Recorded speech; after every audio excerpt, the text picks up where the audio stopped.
Depois que ressuscitou, Jesus ficou com os 11 por 40 dias, lhes ensinando sobre o reino. E antes de voltar ao céu, lhes informou a sua nova posição de autoridade. Ele disse: foi-me dada toda a autoridade no céu e na terra. E também informou aos discípulos a nova posição deles, a de construtores do reino.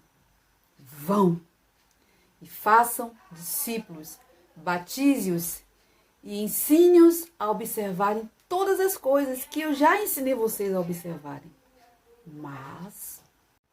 Mas primeiro, esperem o Espírito ser enviado. E assim foi. Os apóstolos, as mulheres, a mãe e os irmãos de Jesus se reuniram por 10 dias, crendo, desejando, pedindo e esperando o derramar do Espírito Santo sobre eles e sobre elas. Ah, Bárbara, mas isso foi necessário porque era o início. A igreja estava começando. Hoje não, hoje a gente pode testemunhar de Jesus sem precisar de tudo isso. Mentira do cão. Não se empurra um reino com a barriga. Nenhuma habilidade ou estratégia nossa pode substituir o poder do Espírito Santo. Quem nos ensinou a testemunhar de Jesus sem estarmos cheios do Espírito? Quem nos convenceu disto? Em Atos, vemos que o Espírito veio para instruir, administrar e empoderar a igreja. Simplificando, Jesus nos purificou na cruz, nos justificou na ressurreição e nos empoderou no batismo do Espírito Santo. Na sua vinda vai nos glorificar. Mas, o que acontece com a igreja hoje? Por que estamos falando de avivamento em pleno século XXI? Nós estamos ouvindo falar muito sobre isso. Tenha em mente que o avivamento vem por 2 motivos. Para empoderar a igreja e porque da situação, da condição espiritual da igreja. A igreja na época da ressurreição tinha passado por experiências tremendas, sim ou não? Aqueles apóstolos e demais discípulos passaram pelo corredor do medo, da perplexidade.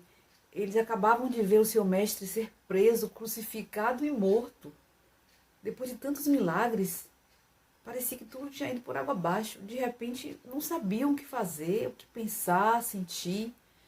Viviam se escondendo com medo do governo romano, dos líderes religiosos. Era como se ficassem sem chão.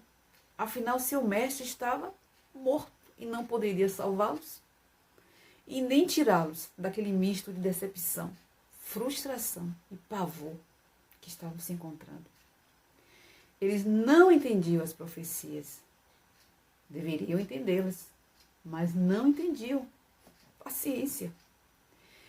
E quando parecia o fim, as mulheres chegam contando, eufóricas: o mestre está vivo! Ô, louco! Adrenalina a mil, a endorfina, um turbilhão na mente deles.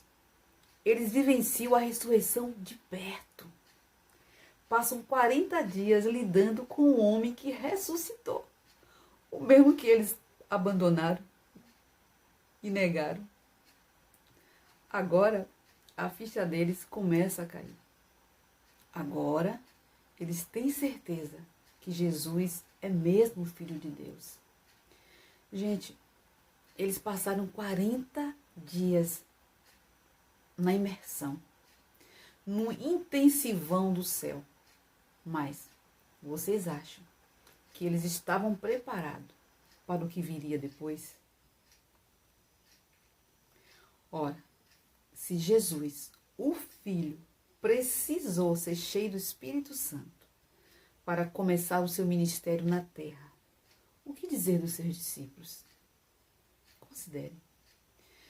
O Evangelho todo nos mostra os dons e o fruto do Espírito fluindo na vida de Jesus. Os dons de curar, de profecia, da fé, operação de milagres, palavra de conhecimento, palavra de sabedoria, discernimento de espíritos, mansidão, bondade, amor, paciência, perseverança, humildade. Gente, Jesus precisou ser cheio do Espírito Santo para andar neste mundo mal e cumprir a sua missão ao pé da letra. Ele disse: eu não faço nada de mim mesmo. Tudo que eu ouço que o Pai me mostra, né, que manda fazer, eu faço. Óbvio que os apóstolos e demais discípulos e discípulas também precisariam do Espírito Santo e do seu poder. É óbvio que nós, hoje, precisamos do Espírito Santo. Precisamos urgentemente.